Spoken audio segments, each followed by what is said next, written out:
Hello guys, in this quick video I'm going to show you how to check the compatible RAM speed for your computer. This could be a laptop or a desktop. Knowing if you have DDR4, DDR3 or DDR5 is not enough. You have to know the compatible RAM speed that will suit your PC. So this is how you check it. You go to your system or you go to this PC and click on properties. Just go to your PC information. The things you need to know is the CPU of your computer. So this is what you have to copy. Just copy this and go to your browser and just paste it. You're going to see the first link is from Intel website. You click on it. So this is going to show you all the details you need to know about your computer CPU. So what you have to do is to scroll down and you're going to go to the section where it says memory types.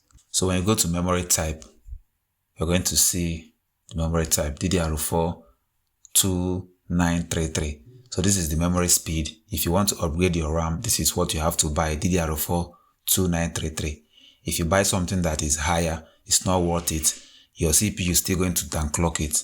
If you buy something that is lower, you're going to bottleneck your CPU performance. So this is what you have to have in mind. So that's how you know the compatible RAM speed for your computer. That's all for this video. See you guys in the next one.